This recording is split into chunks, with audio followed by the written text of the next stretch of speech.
And share tayo ng screen.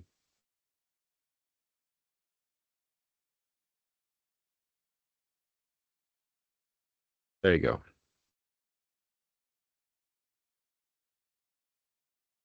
Okay, so can everyone see my screen?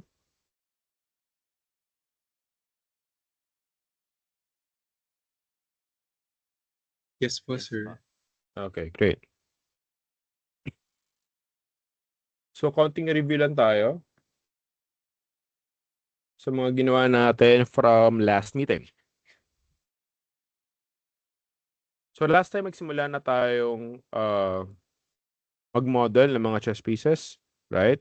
So, pinatapos ko sa inyo lahat except for the knight. So, itong sa knight, I'm going to demonstrate how to model this one. Pero just to give a little review lang natin kung anong kung ano mga ginawa natin. So, I'm going to be modeling the entire thing right now. Para makita nyo na pwede na possible pala siyang gawin or i-model ng isang upuan lang. Anyway. So, ang common question sa akin from last time, sir, pwede po bang baguhin yung transparency ng image plane? The answer is yes. So, you can select the image plane from your workspace, tapos just press Ctrl A. When you press Ctrl A, it will show you the attribute editor and nandiyan yung slider for the alpha gain. Yes, of course. So, kapag nagre-record ako ng class, I always see to it to upload it in Neo. So, depende na lang yun kung gaano kabilis mag-process. Kasi minsan may processing period kasi yan yung mga recording. So, as soon as Microsoft process the recording tapos na-send sa akin, ina-upload ko naman agad sa Neo.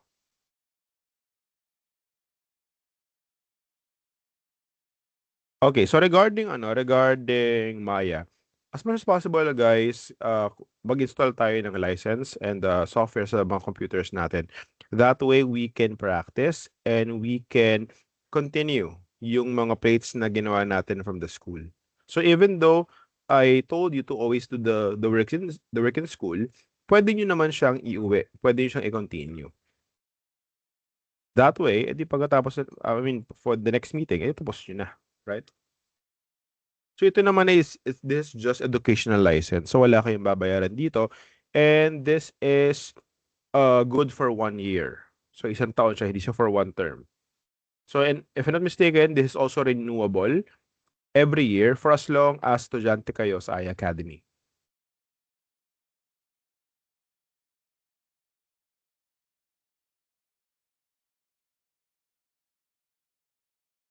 Anyway, let's begin.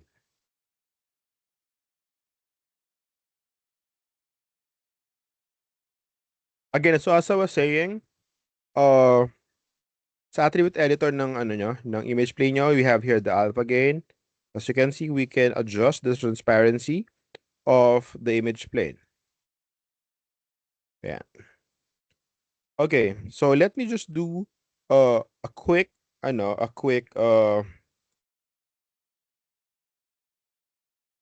review kung anong ginawa natin. So for this one, I'm going to be modeling this rook para maiba naman. Okay, so polymodeling, gamit tayo ng cylinder. Okay, so common mistake na nakikita ko kapag nagra-rounds ako sa klase natin, nagiging oblong yung cylinder nyo. Okay? So again, magiging oblong yan if you use this horizontal na handle. So look what will happen if I adjust it using the horizontal handle. Ganyan na nangyayari. So if you want to change the width of the cylinder, kailangan yung adjustment natin uniform. So para maging uniform, yung gitna gagamitin natin. So sinasabi, sir, paano yun? Lumalaki din siya, tumataas. Hayaan nyo lang. Hayaan nyo lang siyang tumaas kasi we can adjust it later on. Ang concern natin right now is the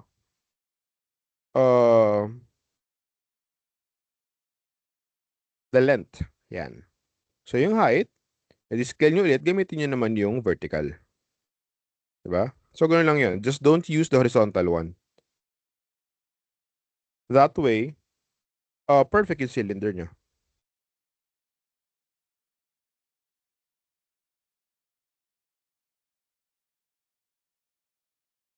Okay, next, from here, we select the faces. So I taught you, or I showed you last time, that we can easily do that by selecting and deselecting, right? So in your front view, isa-select lang natin yung mga faces mula sa taas sa gilid.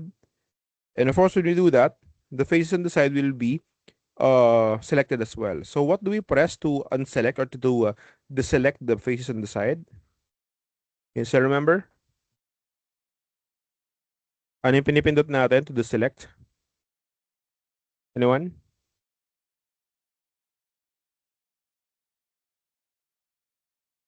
Okay, that's correct. Control. Just hold control, tapos click and drag. That's correct. Ayan. So by deselecting the faces on the side, batitira sa atin yung faces on top. And from there, we start extruding until we finish the entire object. So from here, what do we press to extrude? We hold what?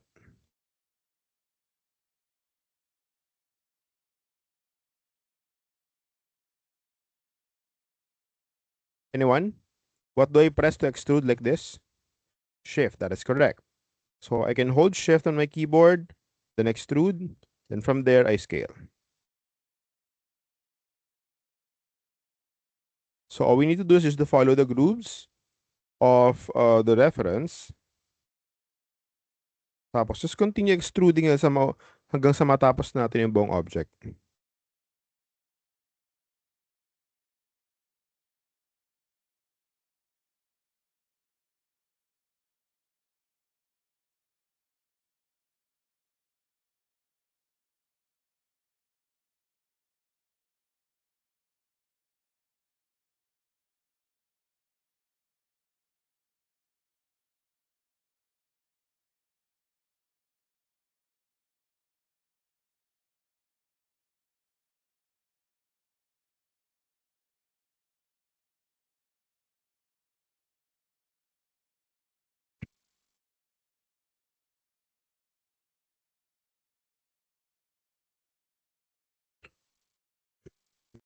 So you might be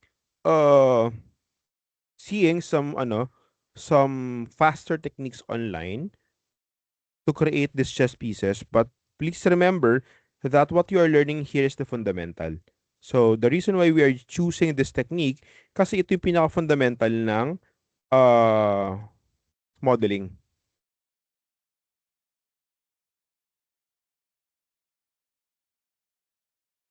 So saka na tayo kumuha or gumamit ng mga faster, quicker way kapag na-master na natin yung basics.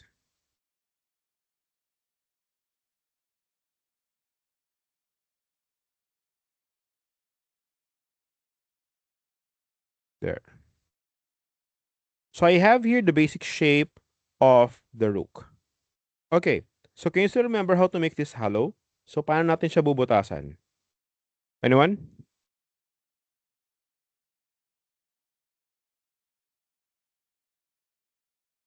How do we create a hole in this rook?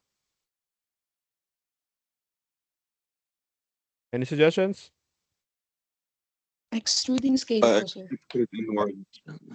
Okay, that is correct. We extrude using scale. So press R, hold shift, tapos insert lang natin. Ayan siya. Okay? So pag nakuha na natin yung shape, we can now press W and then extrude it down. Okay? So ganun siya kasimple. Okay. So nakuha natin yung shape, we made it hollow. Ngayon naman, how do we create these gaps for the rook?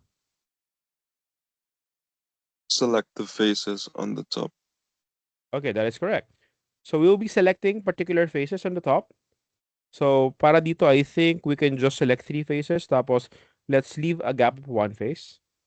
So 3, leave a gap, 3 again, leave a gap, then 3 again. Okay?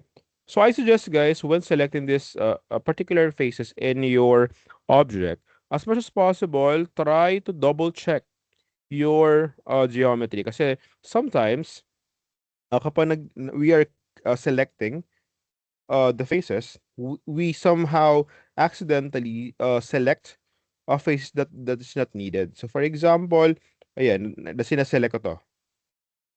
Okay? So, one technique to know if you have selected something below is that when you press W or any gizmo, yung pivot niya medyo malayo. So you have to remember we are selecting faces on the top. So basically dapat kapag walang ibang selection, the pivot of that selection will be here in the top. So kapag yung pivot nyo napunta somewhere here in the middle and the selection is basically here on top, most probably meron tayong mga unwanted selection. Ayun siya. Kaya always double check. Okay, so from here, I just extrude it. And that's it. So we have the basic shape of the rook. Okay. So just like what I told you last time, when we accomplish or when we submit this plate or when we render this plate, we rendered it as a smooth object. So we're going to press number 3 to have a smooth preview. So we're not going to be submitting or rendering anything in the hard surface mode.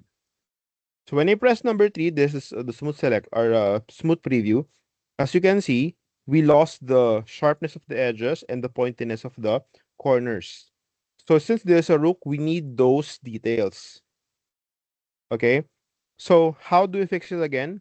How do we define the sharpness of the edges and the pointiness of the corners? Add supporting edge loops, sir. Okay, that is correct. We are going to add supporting edge loops. Okay, so the reason why we're having this curve here is that kung titignan niyo yung mga edges niya, di ba? There is no support. So usually in Maya, when we smoothen this straight lines will basically curve. Ganyan na mangyayari. So if you want this or to avoid curving, what you can do is we can add the supporting edge loop somewhere here and somewhere here on top. Okay, let's see how it looks like. Again, object mode tayo. Shift right click, insert edge loop. Ulitin ko. Make sure that you're in object mode. Shift right click, insert edge loop tool. So from here, just click and drag. So common mistake, when if you want to create horizontal edge loops, make sure that you put or you click on the horizontal one. I mean on the vertical ones. Again, if you want to create horizontal edge loop, make sure to assign the edge loop to the vertical ones. Ito yung vertical, dyan ako mag-click and drag. Click, drag. Let's see the effect. Ayan siya. Ayun. And then the one on top, lalagay din ako. There. So when assigning or when adding edge loops, I always make it a habit to always check the smooth preview. So I just switch from 1 to 3. So 1 is hard surface, 3 is smooth preview.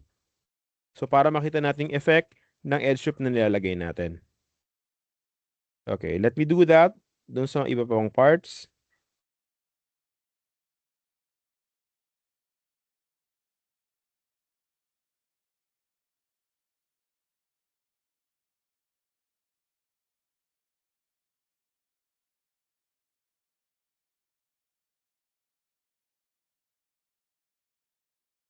Okay, there you go. Okay, next. So okay na tayo dun sa edges na to. Ngayon naman, dito naman tayo. So as you can see, it is still curved around here, right? So basically what I'm gonna do is I want that corner to be pointed, di ba? So para maging pointed yan, I'm going to create an edge loop around here. So edge loop, lagay. Let's see the preview. Ayan siya. Okay? So same idea dun sa inner edge loop, lagay. There you go. So with those edge loops, you can see we now have those sharp edges and pointed na corners.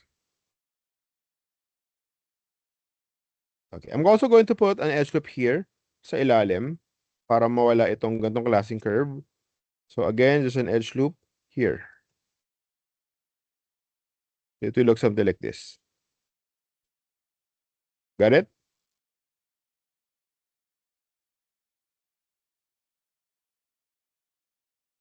Okay, so common mistake na nakikita ko when doing my rounds during our class is that some of you are creating vertical edge loops.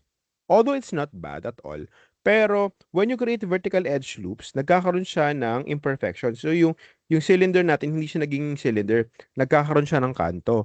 So one good example is, for example here. Let's say naglagay kayo ng edge loop somewhere here. Okay, parang ganyan, nilagay niyo somewhere here. Even though it will help with the sharpness of this edge, pero you have to remember the effectivity or the effect of that edge loop will be from here on the top until here at the bottom. Okay? Ang nangyayari kasi, when we put those edges near another edge, nagkakaroon siya ng, let me show you. Ayun, no? You see that line? Visible ba sa screen nyo? Itong line na ito. So basically, para siyang umaangat. Okay, so hindi na ganun ka-smooth yung rook natin. Kasi, ayun na. That one. Kasi, you created an edge loop. Well, it helped here on top. Pero dito sa ilalim, since it is very near an existing edge, nagkaroon siya ngayon ng linya. Okay? And you don't want that to happen. So, what I'm gonna do is to delete the edge. So, in deleting edge loops, all you need to do is just to double click. So, this is the vertical edge I want to delete. Double click nyo lang. Automatic, the entire loop will be selected. So, common mistake when deleting edge loops, yung iba kasi dinidelete lang. When you press delete, well, madidelete yung edge, pero the vertex will remain. Ayun, no? May mga vertex pa rin natira. Kumbaga, naputol pa rin siya. Ayun, no? That's why when you press number 3, as you can see, medyo wavy yung topology. Kasi may naiwan tayo mga vertices. So, if that's the case, ganito gagawin natin. So, in deleting edge loops, you don't just press delete. We press Control Delete. Again, we press Control Delete.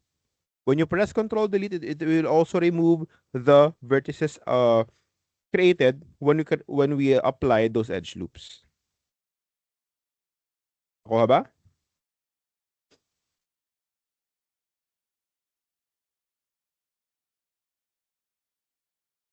Clear tayo, guys?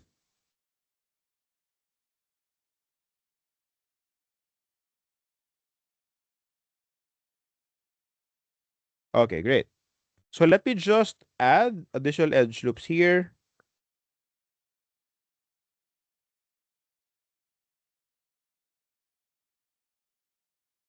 Para lang ma-refine natin.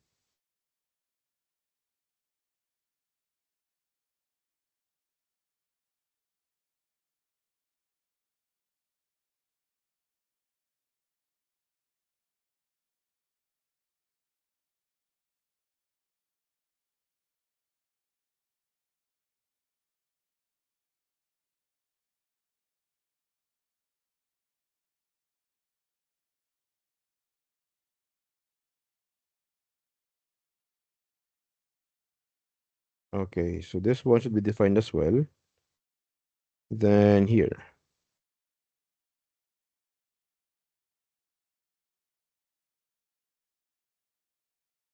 Okay, so pag curved naman, yung topology, hindi natin kailangan lagyan ng edge loop. So, hindi niya kailangan ng supporting edge loop. Yan. So we now have that rook. So let me adjust the size of that edge. So resize ko lang. Again, when resizing, make sure that you're using the middle handle. You do not use the horizontal one. Again, para uniform ang adjustment.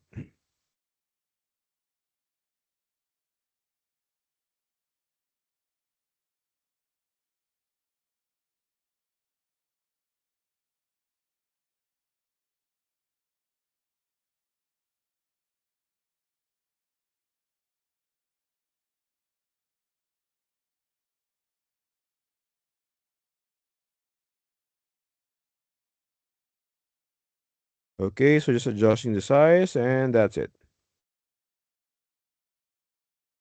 Okay, so we now have that perfect rook. Nakuha ba? Clear tayo?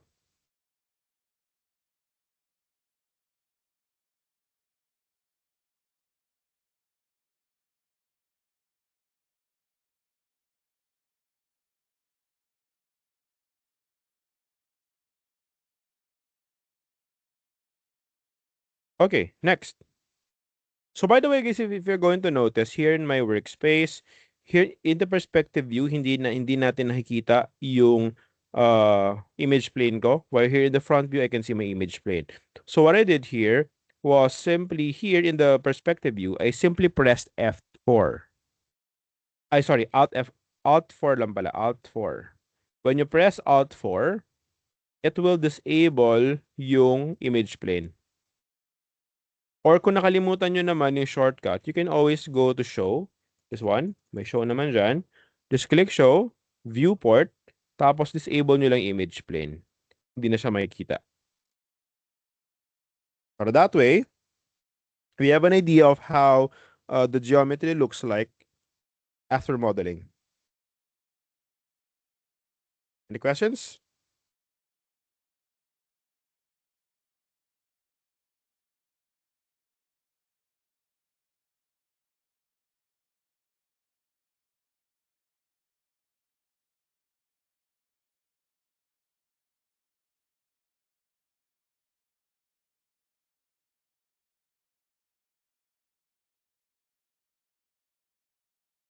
Okay, let's move on.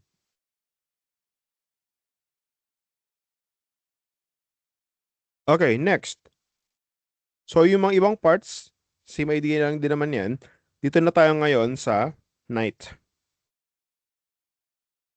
So regarding the night, what we're gonna do is we're just going to get the silhouette. So hindi ko na i-require na very detailed, just like this one. Kasi itong mga ganong details, medyo komplikado siya kung susundin natin and kailangan dyan high poly. Or kung hindi naman, kailangan natin dyan mag-sculpt. So which we don't need. So instead of following this model exactly, since mga beginners pa lang kayo, yung pinaka-silhouette lang muna ng night yung gagawin natin. Okay. So again, start tayo sa pinaka-base.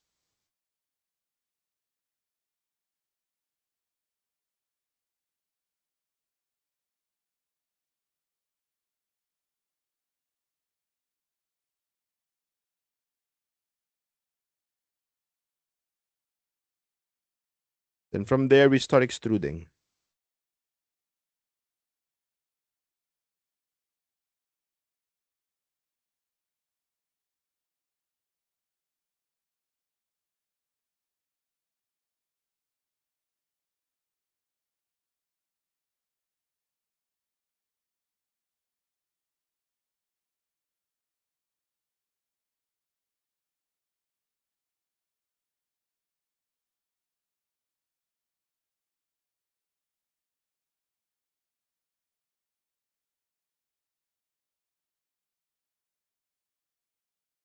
There we go. So that would be the base of the night. Ngayon naman,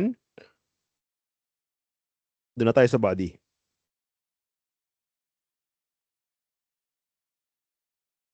Okay, so regarding the body, simple lang naman ang idea dito.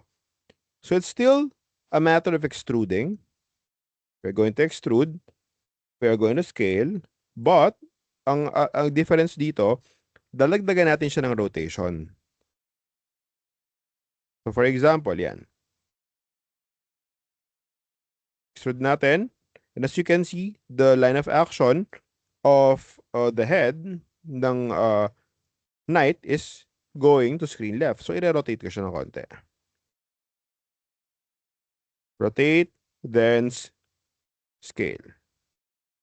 And same thing, extrude, scale, then you can rotate.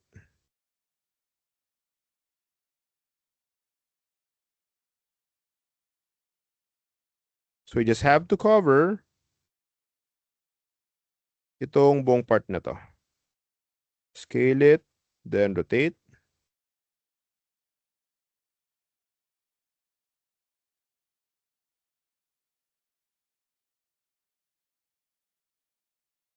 Then same thing, so hanggang sa mabuo natin yung buong yung buong silhouette ng knight.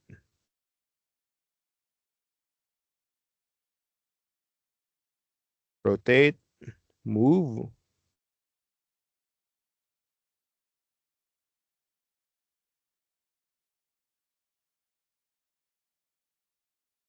Rotate it again. So dito ang dagdag lang is we are rotating the face.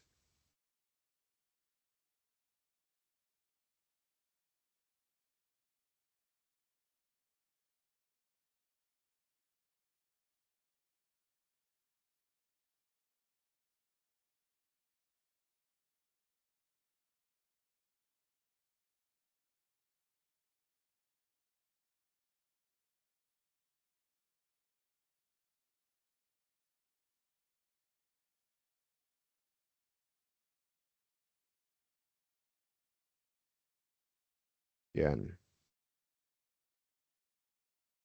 Yan siya. So from here, we just try to fix.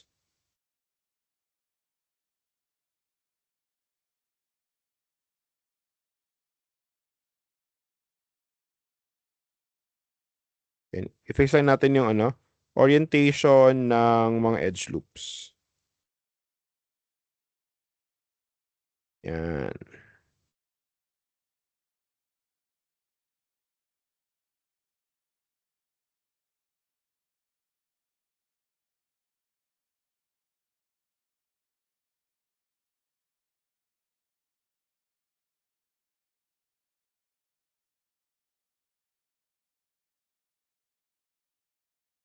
So you can always go to vertex mode to do some micro adjustments. Tapos after nun, we now add the other details. Okay. So syempre, para magmukhang kabayo yan, kailangan meron tayong ears. So I'm just going to create another edge loop to allow that. Para meron tayong pagkukuha ng shape. Add tayo ng edge loop somewhere here. That's it.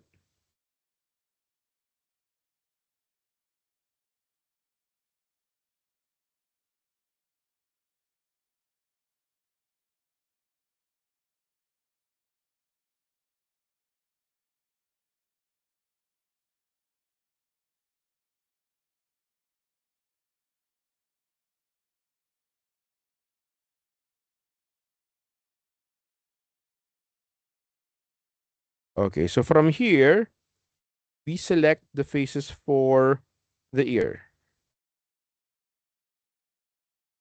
Yan, itong dalawa. Kunin natin, then we start extruding. Extrude. Labas. Then we scale. And scale it down again.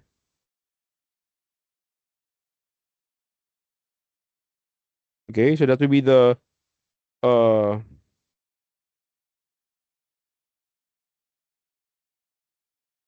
ears of the knight. Yan siya.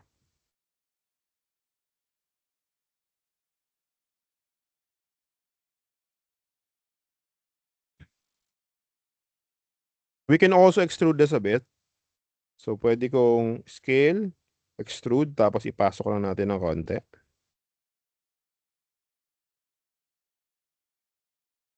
Same goes here. Then, pasok, rotate. Yan. Parang mukha siyang tenga. Okay. So, parang mukha siyang knight pa. Lagyan din natin siya ng main, yung pinaka-ano niya, pinaka-buhok niya. So, to do that, I just need to get the faces here in the middle.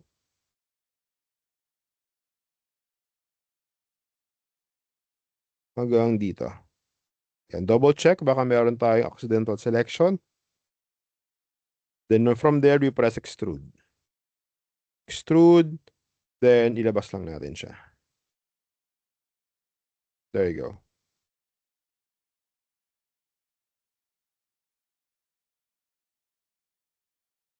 Scale it.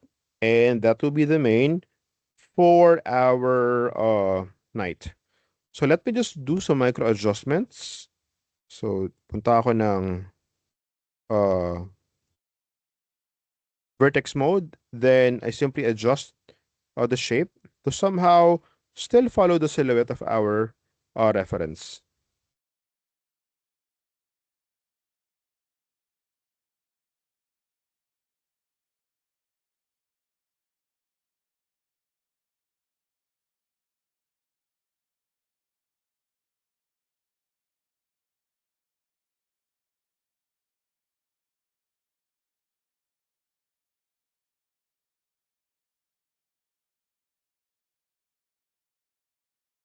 There you go. And that would be the hard surface mode or hard surface look of our knight.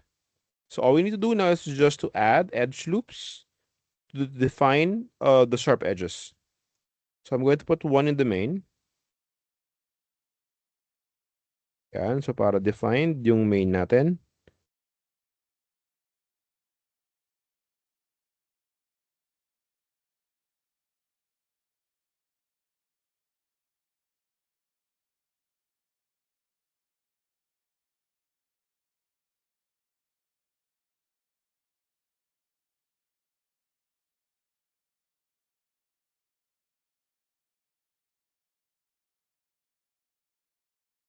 And then some more edge loops dun sa kanyang base.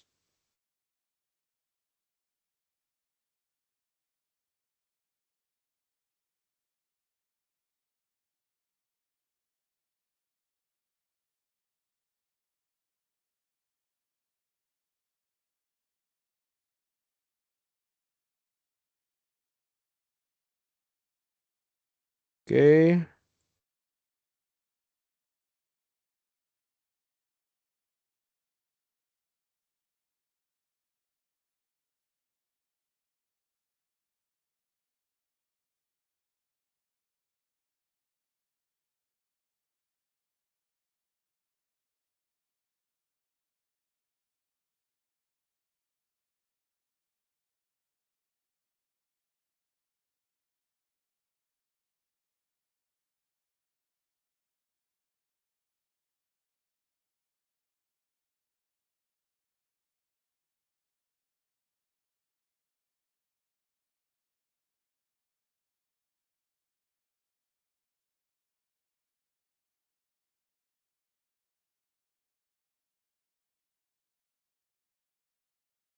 There you go.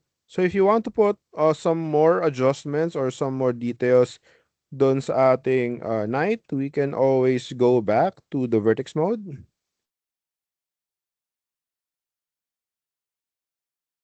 And so for example, gusto natin lagyan ng konting maybe somewhere here. Pwede nating pasok ng konti.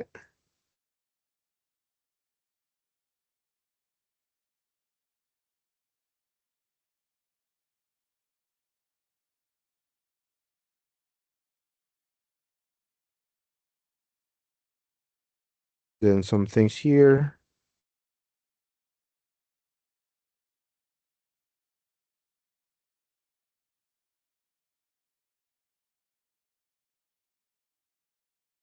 Yan, so para magkaroon siya ng konting grooves.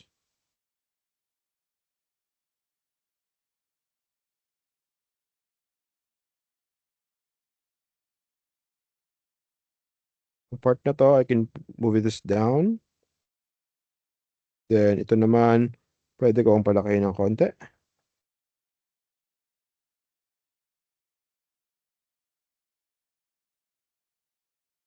And para lang meron tayong konting variation.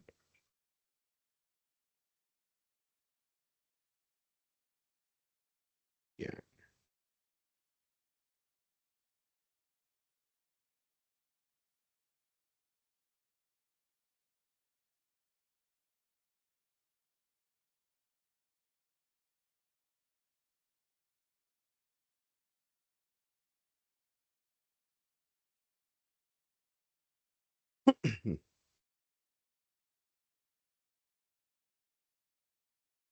Ayan.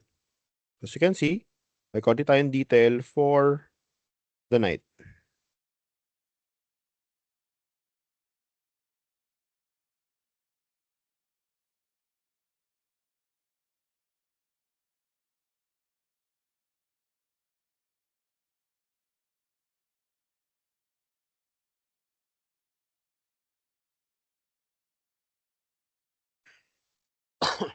Nakuha ba?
Sorry.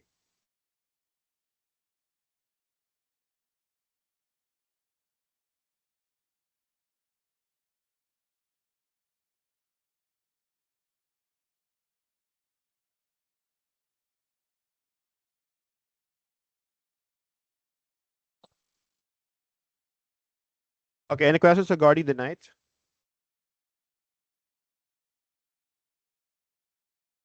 Nakasunod ba?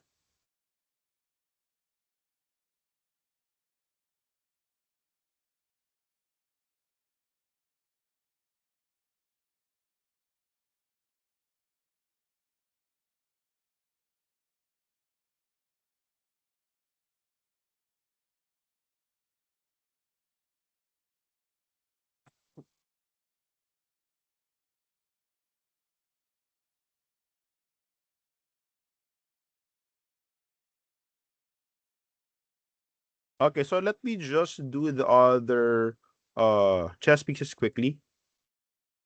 Bibilisan ko lang para matapos tayo. So parang i-speed down ko lang yung ibang chess pieces para kompleto yung set natin.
Okay, that's the pawn.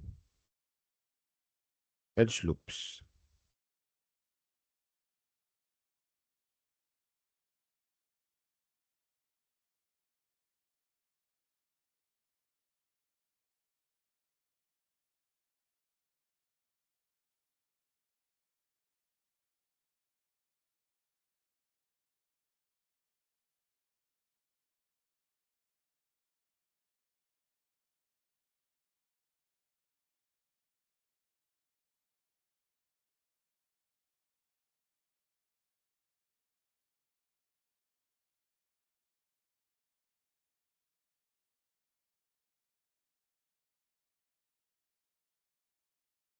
Okay, so that's the pawn.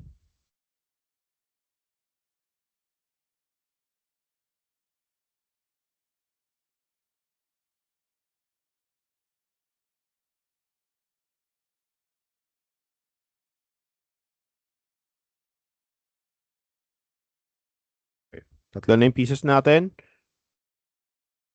Let's go now with the bishop. By the way, regarding the bishop, there's no need for you to do boolean. So, di natin kailangan tapyasin yung part dito kasi that will require us to rearrange the topology. And it will be time consuming. So, for now, just the entire silhouette of the bishop is okay.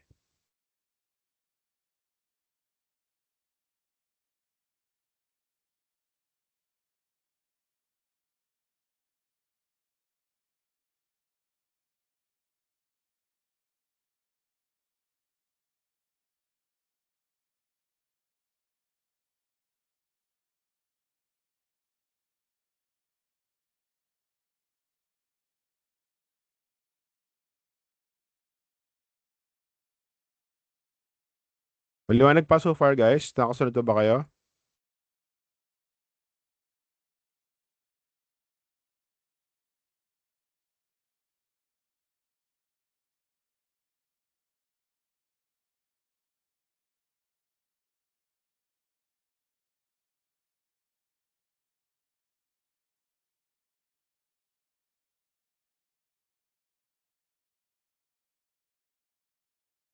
Are you guys still there? Yes po, sir. Okay.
There you go.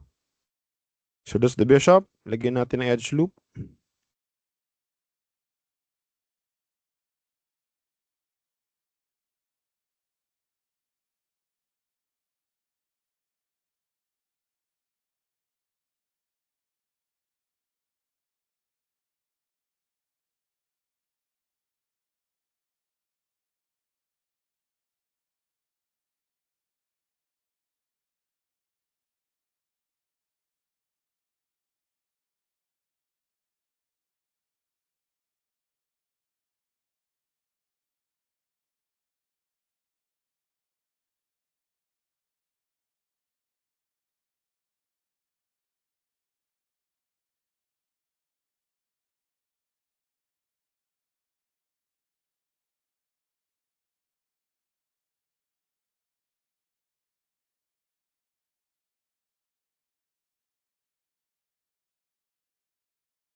Okay, that's the bishop.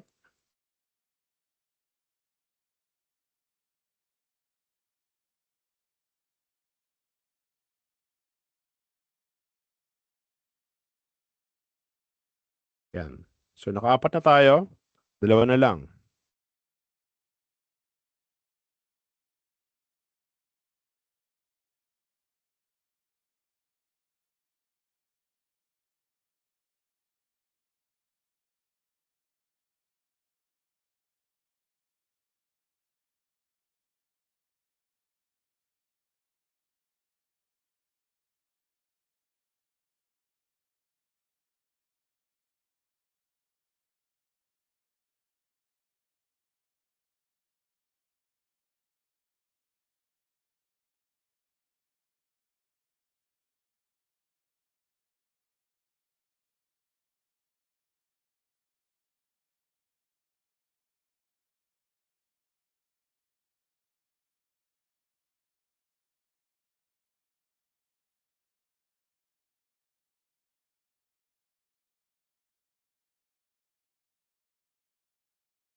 Okay, so from here,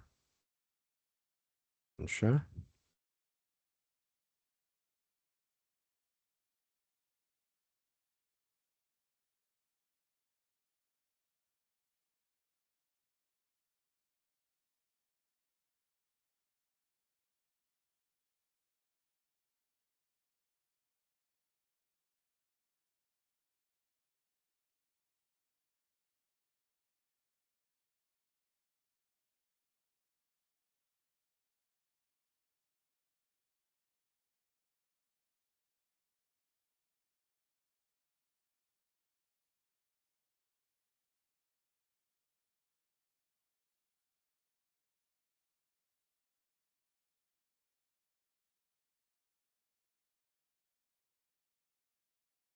Then dito katulad ng ginawa natin sa rook, I'll be selecting certain faces. Then sa ako mag-extrude. Double check, baka merong accidental selection. Then we extrude.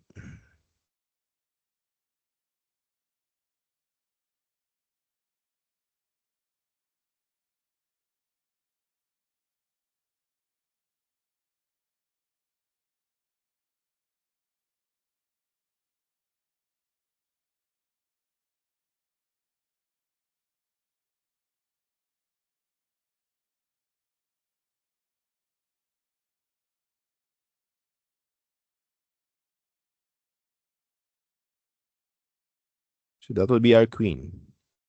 So lagyan ko lang ng mga edge loops to define the edges.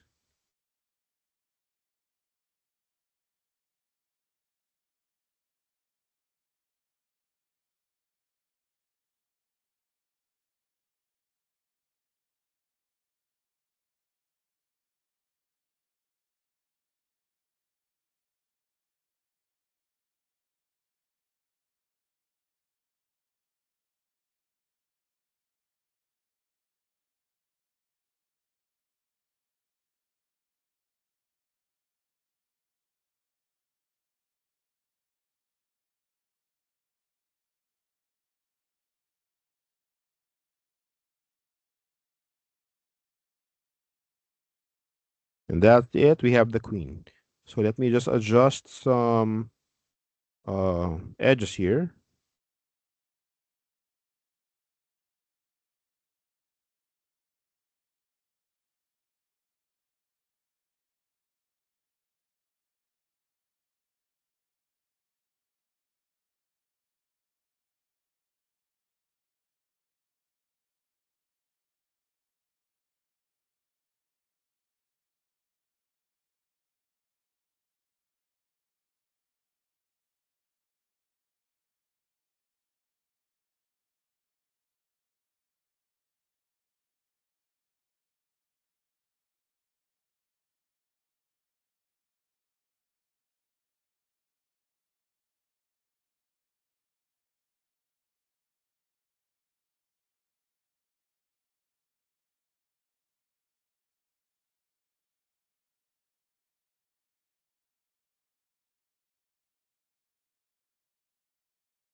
That's it. So that's the third. That's the fifth one.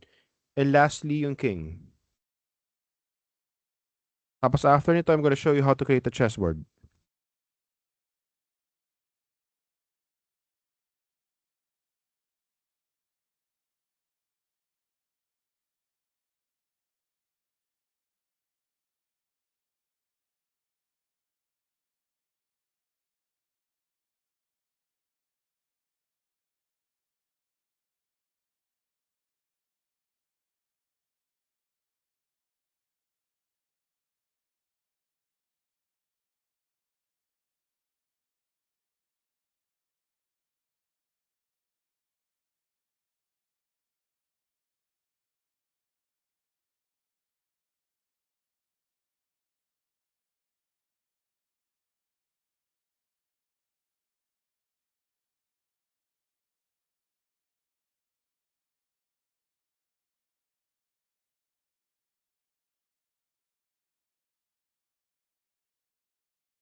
Ayan.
Okay, there you go. So we now have the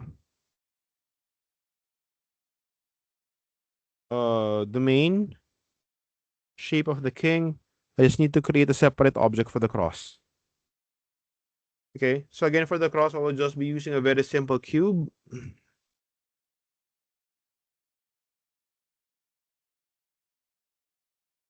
Pinishape lang natin siya para mukha siyang cross. Yan, size muna.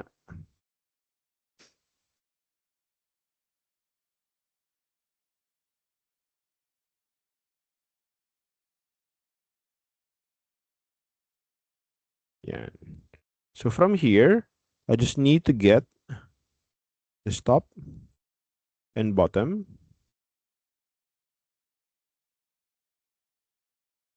Then we extrude. Top, bottom, extrude it. Tapos lagyan natin. Then next, the side and side. Extrude it. Then size it. So we now have the main shape of the cross. And from there, all I need to do is just to put some edge loops. So maybe I'm going to put an edge loop here so that I can still move this down.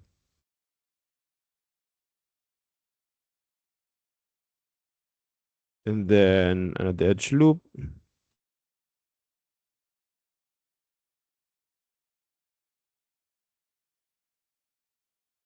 To get the size and the shape.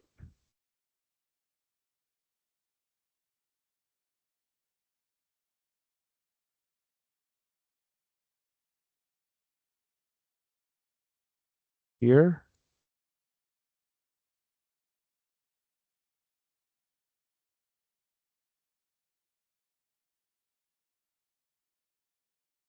And of course, dito sa side na to.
There you go. As you can see, we're already done with the 1, 2, 3, 4, 5, 6 different chess pieces. So possible siyang magawa ng isang upuan lang, guys. Okay, so before I forget, since my king here is composed of 2 different objects, don't forget to combine it. So select nyo lang yung dalawang objects, then sa modeling toolkit nyo, meron dyang option to combine. So just click it, then, ayan, magka-combine na siya.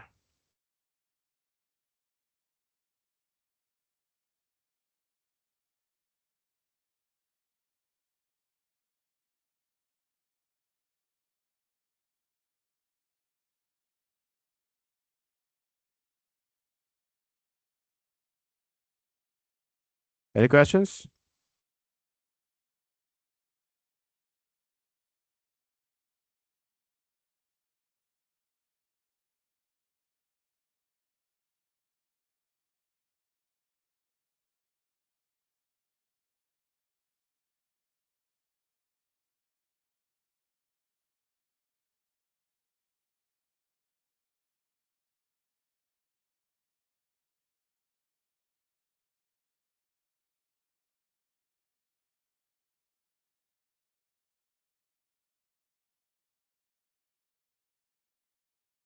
All good tayo, guys?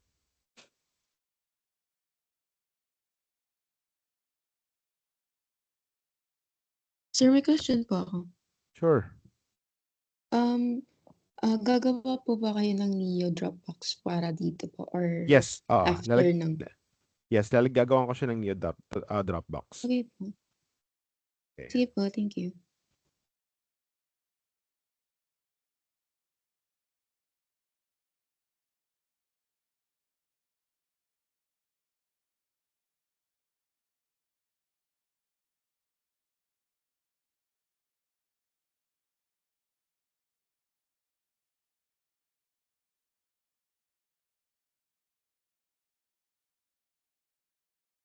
Ayan. So, as soon as you are done modeling this chess pieces, what we're gonna do is we are going to delete the history. Kasi again, itong history ng mga ng mga objects na ginawa natin, it is always being saved inside the file. So it may cause some lag dun sa performance ng software or sa performance ng file. It can also cause the file to crash kapag sobrang dami na. Okay? So kaya ang best practice natin after doing the modeling, once everything is final, we can now delete all the history here. So lahat ng to i-delete natin. So to delete it, you select all the objects. You can go to edit, delete by type, then history.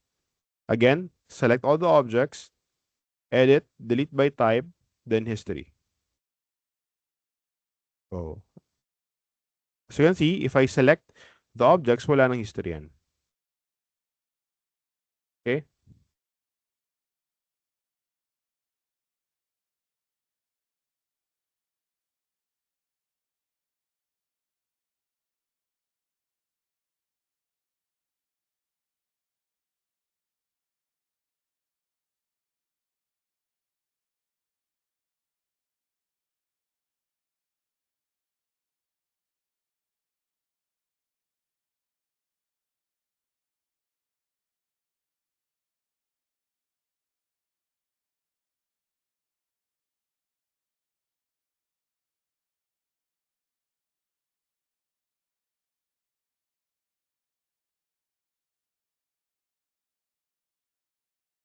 Ayan. Any questions regarding this one? All good tayo? Okay, let's proceed now with the next step. So the next step is to create a chessboard. Okay. Wait lang. So before I do that pala, let me just create or to rename all these objects one by one. So in your outliner, double-click nyo lang, tapos rename nyo. There's the king. There's the queen.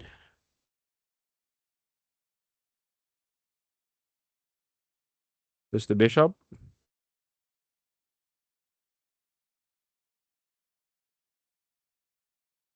There's the pawn. There's the knight. And the rook. Yan. So dapat properly named lahat ng objects nyo in the outliner. Okay.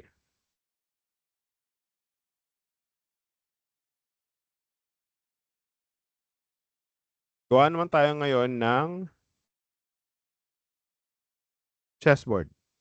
So for the chessboard, pinakamadaling gawin is to use polygon plane. Itong polygon plane na kasi ito, by default, meron na sa subdivision. So I'm going to click this polygon plane. Size natin ng konti.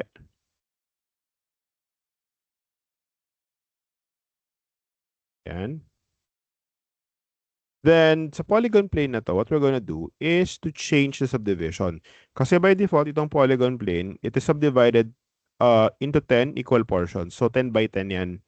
So, ang standard ng chessboard ay 8 by 8. So, what you can do is you can select the plane. Tapos, in your history, ito sa channel box, yung inputs, you will see there polyplane. Ito siya. You can always click that. Tapos, we can now control the subdivision. So, nandyan yung width saka height. We just have to change this to 8 by 8. So, this is 8 and then another 8. So, by doing so, naging 8 by 8 na yung polygon plane natin. Okay, ulitin ko. Polygon plane. Resize natin. Then from there, to change subdivision, kasi 10 by 10 yan, gagawin natin siyang 8 by 8. In the channel box, you're gonna see the inputs. So this is basically the history. So just click this, itong polyplane. Then change the subdivision width and height to 8. So 8 by 8 siya. Got it?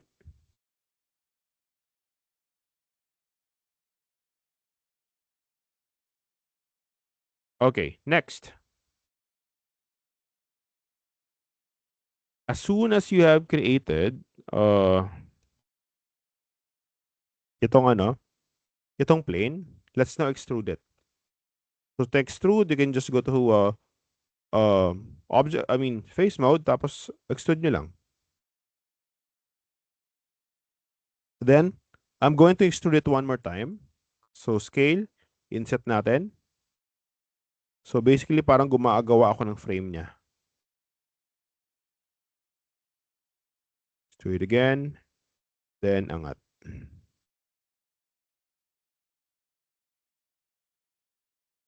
There you go. So ito yung chessboard natin. So just like what we did with the chess pieces, make sure na may edge loops so that when we go to smooth mode, maayos siya. Okay, maglagay tayo ngayon ng edge loops.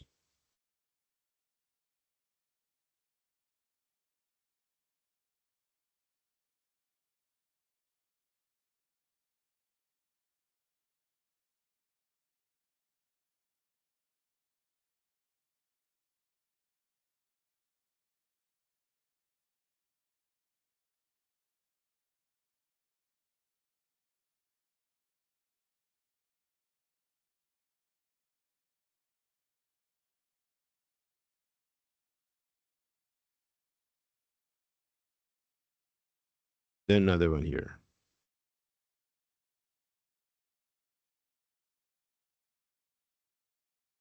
Ayan. So we now have this chessboard. Meron pa lang kulang. So here, dagdagan natin. 1, 2. There you go.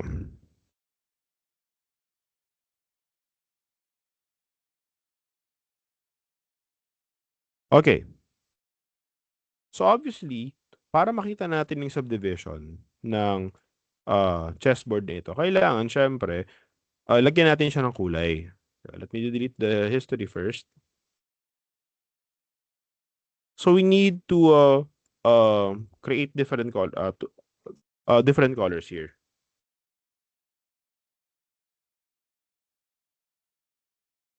Okay, so kailangan natin siyang kulayan. So same goes with this chess pieces as well. Kailangan may kulay siya. Kasi, di ba, kapag chess yan, laging may white saka black. So we're gonna do that here as well. So para magkaroon tayo ng kulay or para makulayan natin siya, I'm going to use this one. It's called the hypershade. So the hypershade is the window here in Maya where we set up the shaders o yung tinatawag nating materials. So the materials define kung ano yung magiging attributes niya, kung makintab ba siya, magaspang ba siya, reflective ba siya, 'di ba? Mukha ba siyang glass, mukha ba siyang bakal, and of course kung ano yung magiging kulay niya. Okay. So again, this is the hypershade, itong blue-green na bilog na to, that's the hypershade. If you don't have this shortcut in your workspace, you can always go to Windows Rendering Editors. Tapos just look for hypershade. Okay, the hypershade will look like this. Teka, nakagawa na kasi ako kanina. Yan. So by default guys, yung ano natin, mga mesh natin, ang default na material niyan is a Lambert. Okay? So ang ano characteristic ng Lambert, it's basically like the texture of a clay. Okay? Para siyang very matte. Matte yung ano niya, yung material niya. So ang gagawin natin ngayon is we are going to use a shader for our node. So here under, meron tayo dyan, under create, just look for the category Arnold, then click yung lang shader. Again, Arnold, then shader. Ang hahanapin natin dito is the AI standard surface. This one. So ito yung shader na usually ginagamit sa Arnold. I'm going to create 3. 1, 2, 3. So tatlong shaders ang ginawa ko. Yan. So hindi nyo kailangan masyadong pakialaman itong node view na to. Siguro at least iayos lang natin sila para hindi lang magulo. Pero later on, gagamitin din natin siya. Anyway, so I can rename. By the way, if you created all those shaders, makita nyo yung materials niya nandito. So 1, 2, 3. Ito yung mga materials niya. Let's try to customize it one by one. So let's rename. Let's call it white. Then the second one, let's call it black. Then yung third one naman, let's call it the frame. Yan, the frame or the board. It's up to you. Okay, so from here, pag na-rename na natin, we can now adjust the color. Ayun na. So select it. Then, adjust natin yung kulay. So for the color, gawin natin siyang somewhere here in this, this color. So pag black, huwag kayo gumamit ng pure black. So same goes with white. Huwag din kayo gumamit ng pure white. By the way, ang aayusin natin dito is, well, the base. The base is the base color. So meron tayong option for the diffuse roughness and itong metalness. Itong metalness kapag inano niyo siya, kapag sinagad niyo siya or tinaas niyo siya, magmumukha metallic yung niya, object niyo. Ilang naman 'yan. So while the specular is basically the shine. Okay, so that's the reflectiveness of the material. So the reflectiveness can also be controlled with the roughness, this one, and the weight. Yung weight kasi, kapag ziniro nyo, as you can see, nawawala yung reflectivity ng material, nagmumukha siyang very matte. So you can adjust the reflectivity here, and you can change the refraction dun sa roughness. So the lower the value is, nagmumukha siyang napakakintab. Ayun siya. Siyempre, the higher the roughness, nagmumukha siyang very matte. Okay? So siguro gagawin ko tong around 0.4.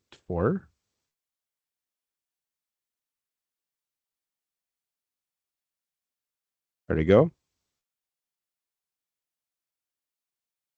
And you can also change the color of the specularity. So let's say gusto nyo medyo two-tone, di ba? Or let's say may ibang kulay yung highlight nyo.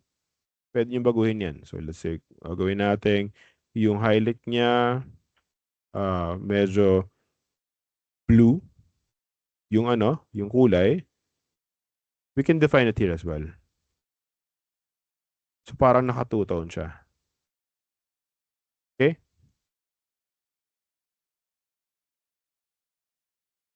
Maybe not too much, not too much. Somewhere there.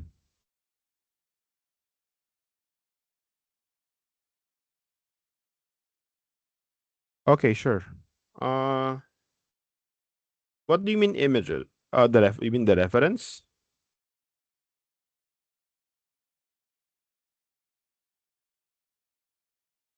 Sige. Wait lang.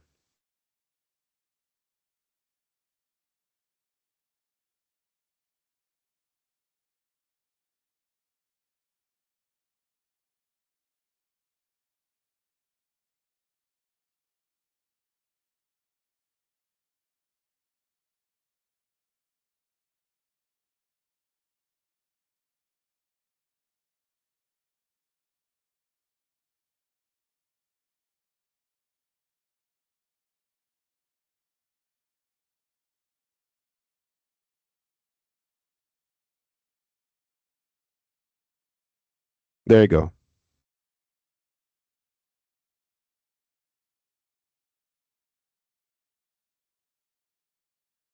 Okay, so going back to our discussion, okay na ako sa black. Naman ako sa white. So same idea for the white. Let's choose a white color that is off-white. So not perfectly white dapat.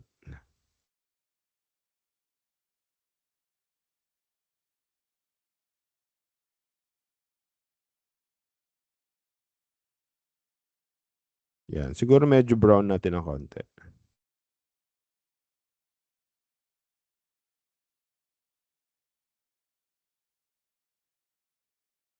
And then same idea for the roughness.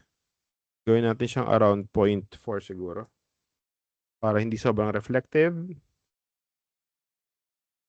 And for the frame, you can choose any color for the frame here. Basically, ito lang yung magiging frame ng ano natin. Ng chessboard. Ayan.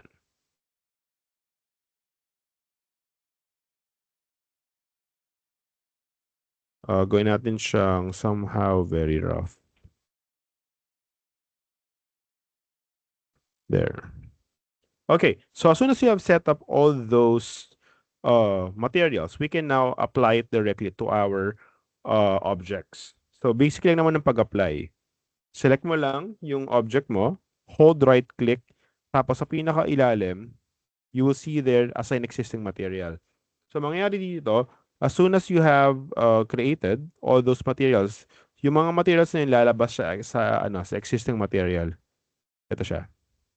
Okay, so lahat ng ginilagay natin sa Hypershade can be accessed here directly. So, okay, let's try. So, I'm going to use their frame. Ayan siya. Nagka-frame siya. Yung kulay ng frame, ayun na siya ngayon. And the next, lagyan natin siya ng black and white. So,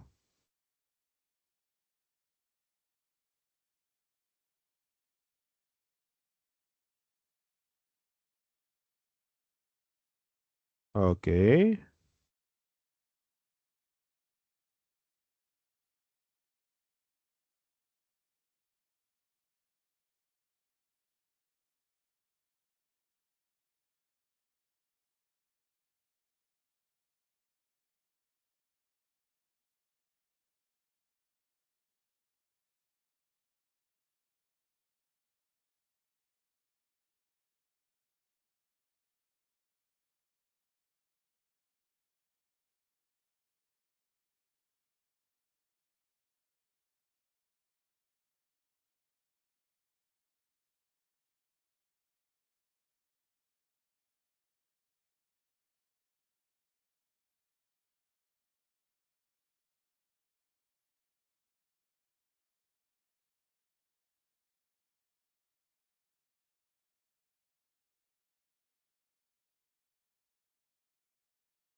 Okay, double check. Baka meron tayong mga faces na na-select. And then once done, hold right click, existing material. Let's choose white. There you go. So may white, ano na tayo? White parts. Next naman yung black. Same thing. We select it manually.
Okay, double check. Okay.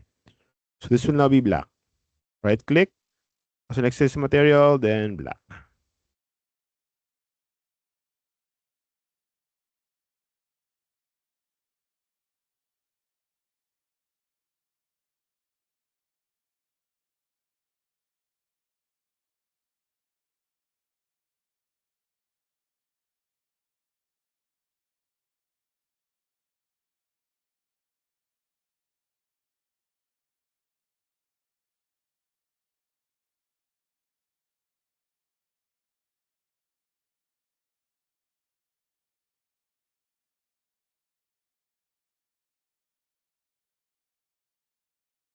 Okay.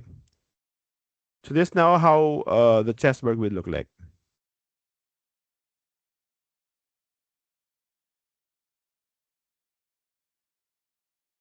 So in here, this is where we are going to line up the chess pieces.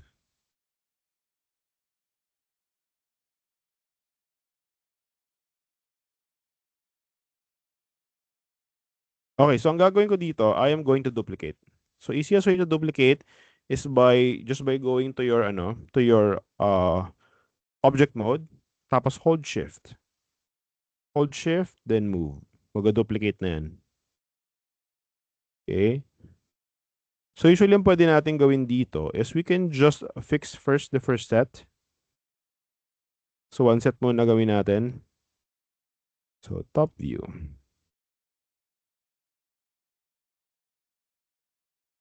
So the queen would be here. Then the king. Then the bishop. So dalawa yung bishop niyan. Magkabila. Then the knight. So yung knight natin, magkabila din. And of course, the rook.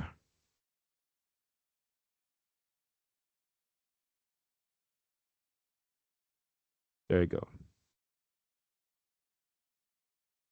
So I will do the same thing with the pawn. Ayan siya. So for the pawn, guys, ang ginagawa ko dyan, I duplicate it first. Hold shift, then move. Then from here, you do not deselect the pawn. Huwag niyong i-deselect. Instead, ang gagawin natin, we are going to press shift D. When you press shift D, mag-duplicate yan with transformation.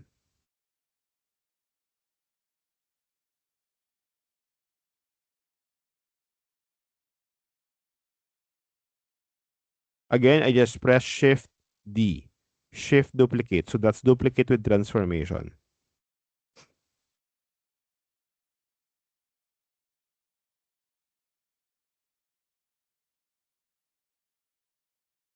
Here so far? So as you can see, nabubuo na yung chessboard natin or yung chess set natin. Okay, let me just do the same thing sa kabila. Ang gagawin ko lang dito is to duplicate it. Hold shift, tapos duplicate and move. And yung kabila din. So ito nasa likod, duplicate and move lang. And from there, ang kulang na lang natin ay kulay. So this white, this is black. So assign natin. This one will be black. And then this one right here would be white.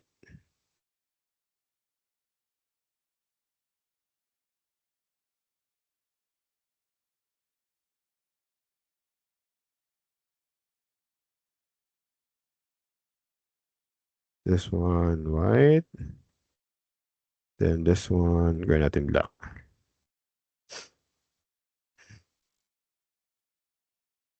Nakasunod ba?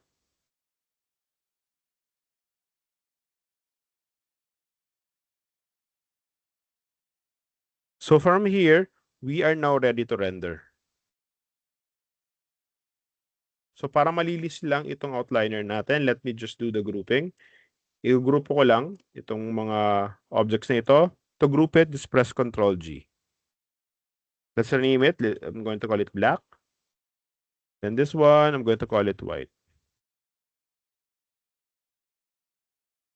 Tapos itong nandito, maybe I'm going to call it reference. So, yan yung mga chess pieces ko. This one, this will be the chessboard.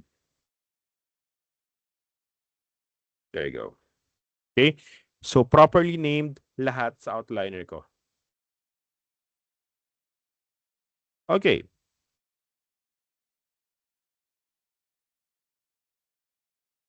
So, gusto nyo bang tapusin ko na? I mean, next step na, last step na tayo before, gusto mag-break muna or tuloy na natin para tapos na? Kasi pag natapos natin agad to, pwede na ako mag-dismiss.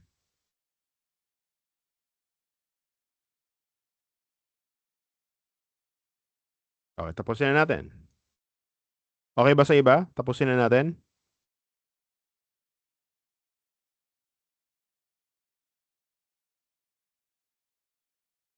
Yes po, sir.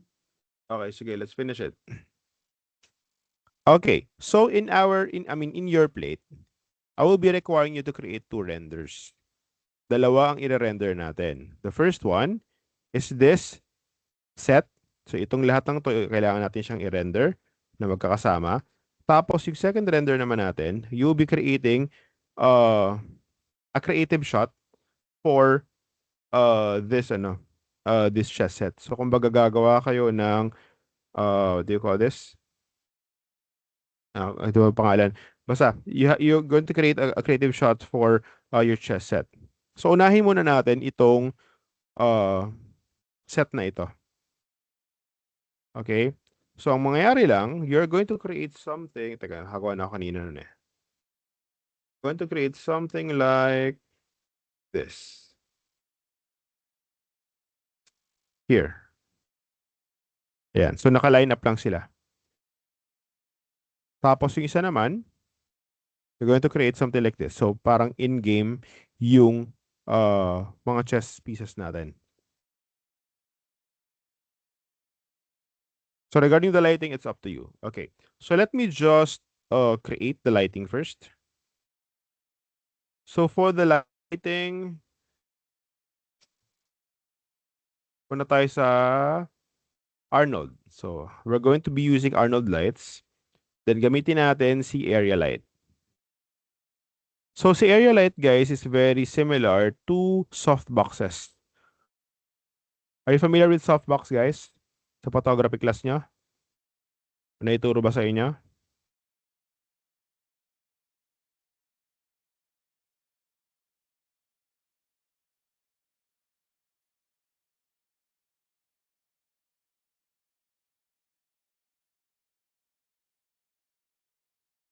Okay. So from here, all you need to do, okay.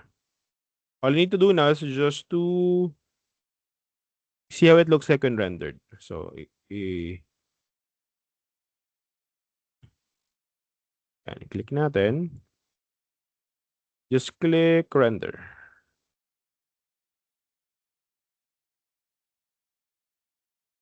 Okay, so right now, wala tayong nakikita kasi yung exposure ng ilaw natin is set to 0. So what you can do, go to your attribute editor, Control A, then set the exposure up.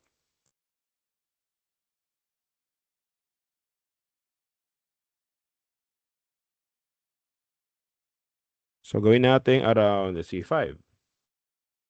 Yan, lumalabas na. Then intensity gawin natin around 10. There it is, right? Next, yung area light 2 para magkaroon sa tayo ng separation between the background and the objects. Same thing. Around 10. And the intensity, gawin natin 3.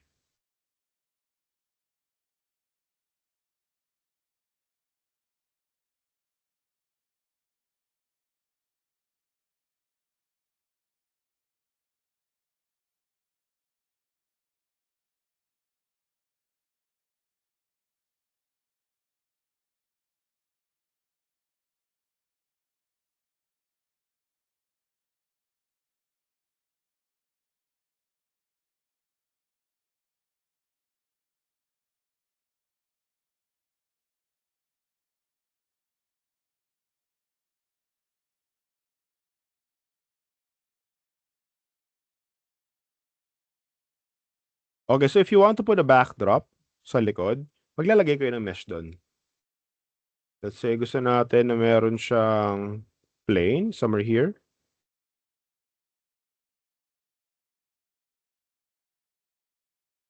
So manual natin siyang gagawin.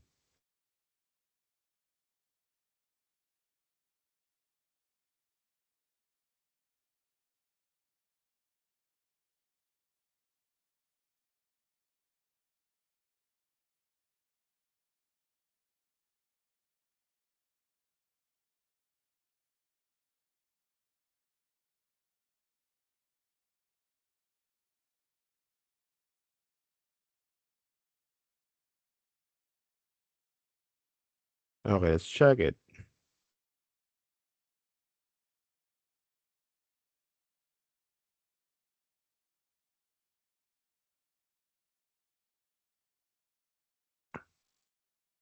Ayan. So para mas kita. So naglagay lang ako ng backdrop sa likod.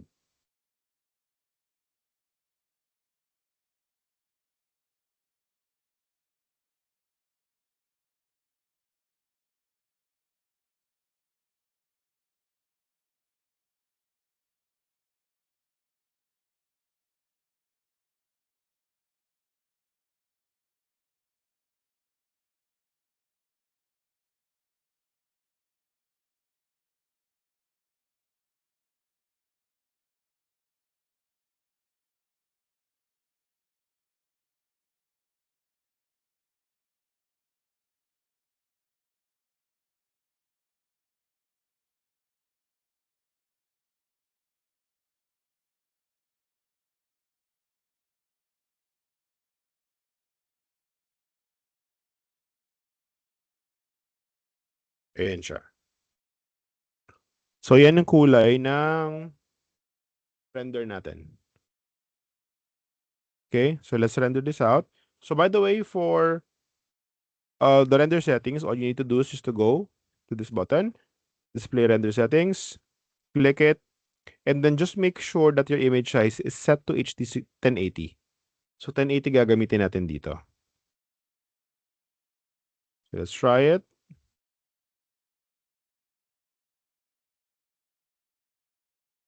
$1080, just close it, then just click render. This is the render button.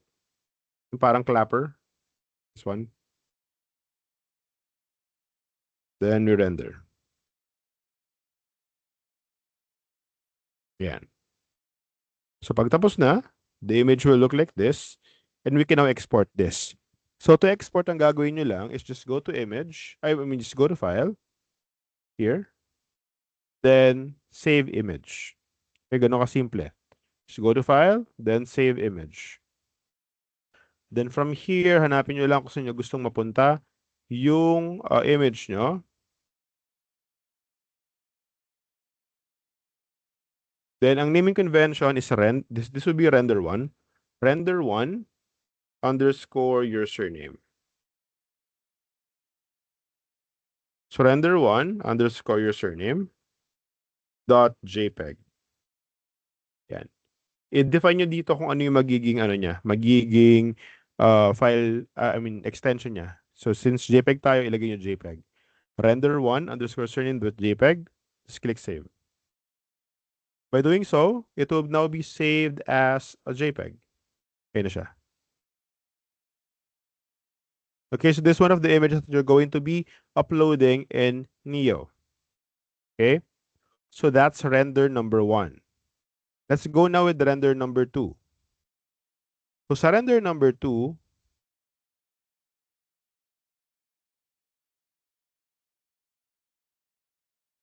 H, ito naman ngayon yung i-render natin. This entire thing. So let's try to light up first. Let's say, by the way, regarding the what do you call this? The angle, the camera angle, it's up to you. You can change the camera angle if you want. For as long as it's clear.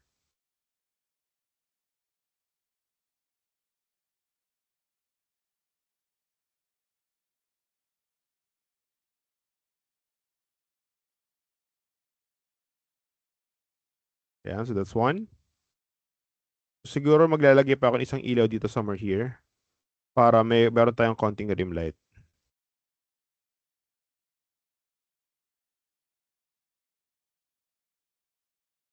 I think this light right here is too much.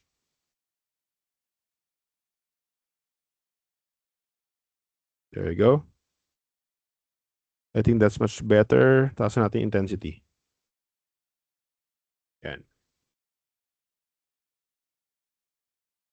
Okay. Next, lagyan naman natin siya ng ilaw somewhere here.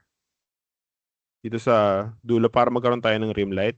Para mas kita natin in depth. Area light again.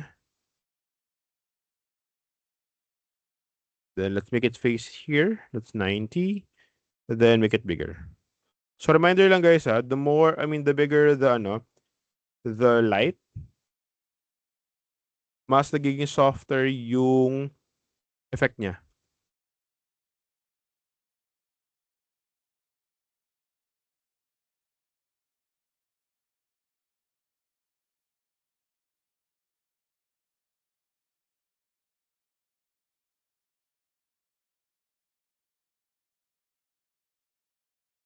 Okay, let's see.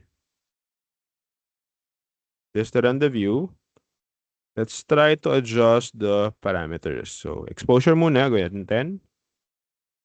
Okay. Then around 5 siguro. Okay, so as you can see, naiilawan din masyado yung natin, yung chessboard natin. So we have to do something about it.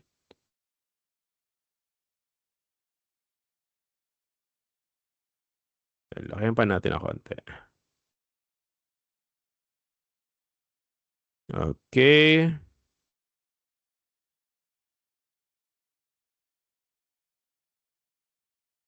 Tapos, lagdagan natin, maybe let's try to change the color.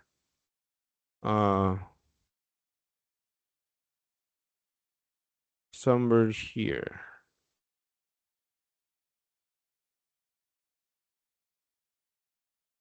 Yan. Okay. Ang gagawin ko lang dito, I guess, is the light. I mean, the chessboard. Kasi, iniilawan din siya. I don't want it to be lit by the rim light. Inilagay kong ilaw dito. Ayoko siyang mailawan. So, meron dito sa Maya that is very useful. It's called light linking. So, with light linking, we can define kung sino ang maiilawan ng isang ilaw. So, what we can do is we can go to Windows, then Relationship Editors, tapos light linking. Ayun lang yan. Again, that's Windows, Relationship Editors, then just look for light linking. So, light-centric pinili ko. So, dalawa yung table dito. One on the left are the light sources. The one on the right are the objects being illuminated. So, since area light 3, yung nandito sa likod, yung rim light, I'm going to click that. And as you can see, as soon as I have chosen area light 3, lalabas dito or naka-highlight dito yung mga objects na iniilawan niya. One of those is the chessboard. So, gagawin nyo lang is to deselect it. But look at what will happen to the render. There you go.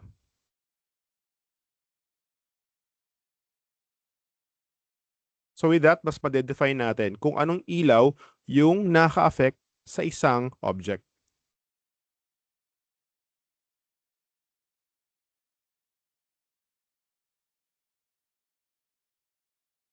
Nakuha yung idea, guys?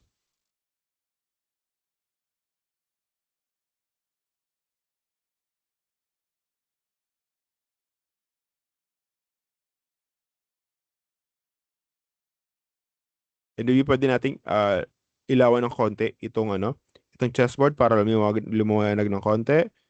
Okay, let me just create another perspective.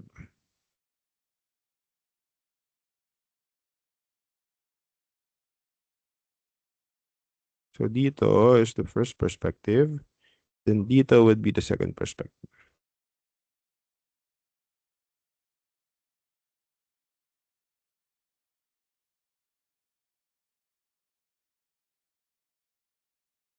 Okay. Maglalagay lang ako ng ilaw sa taas.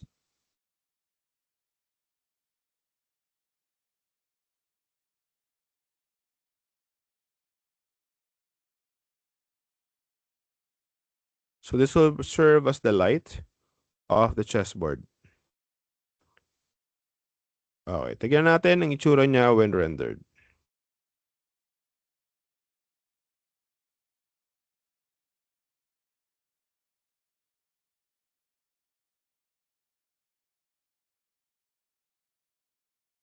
Nakasan natin. 10. Then 5. Okay, that's too much. Baba natin exposure. Around 6. The intensity would be 10. Okay, you can also change the color. Maybe something warm.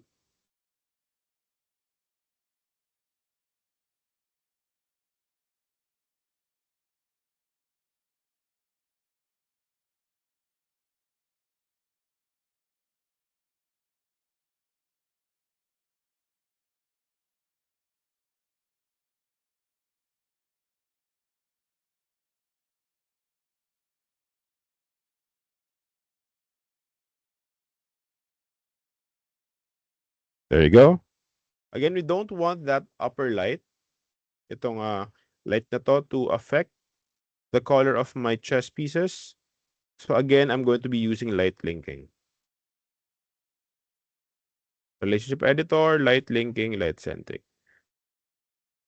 Ayokong maapektuhan niya yung mga chess pieces ko.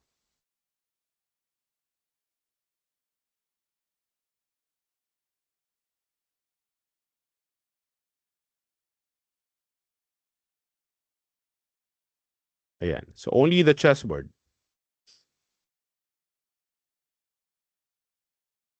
Nakuha idea, guys?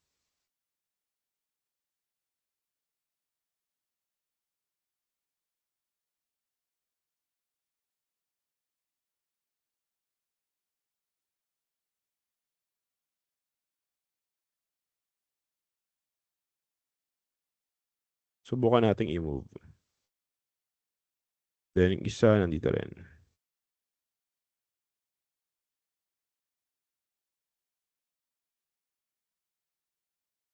Yan. Para may symmetry.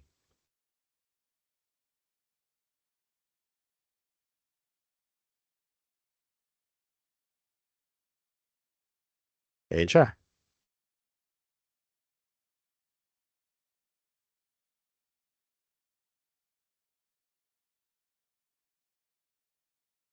So all I need to do now is just to render it.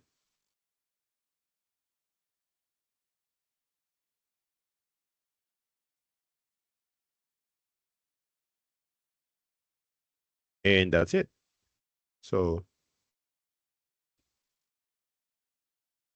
just click File, Save Image.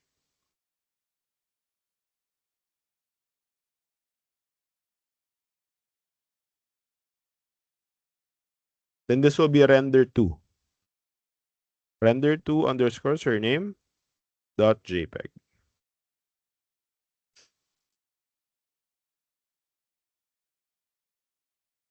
So ito yung dalawang kailangan natin for the plate.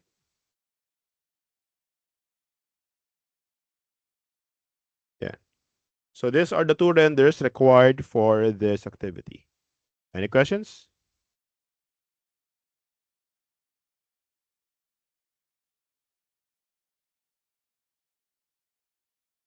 Guys?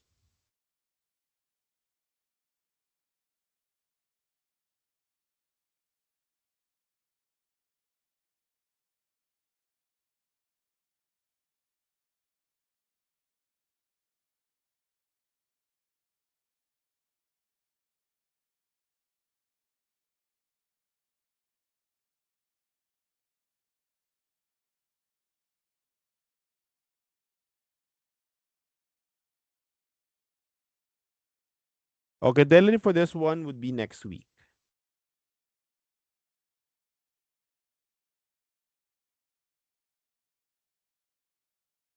Let's see if I can send it here. Itong dalawang renders na ito.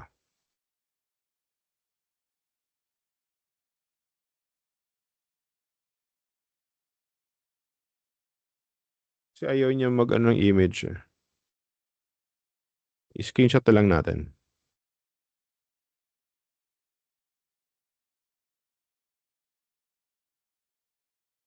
Then, lagyan dito.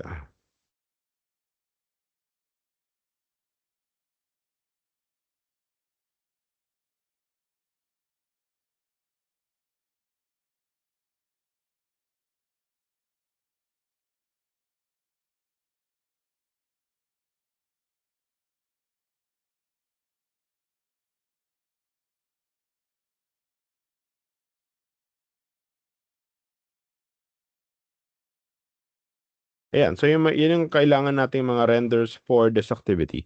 I will also be uploading this render sa Neo para high resolution.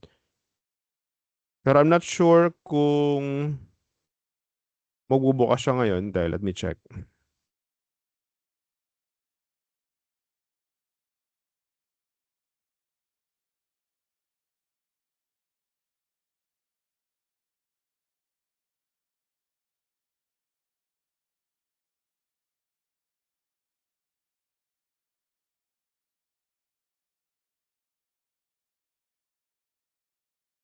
Okay, so ganun pa rin siya. Ayaw pa rin niyang let's see if I can log in.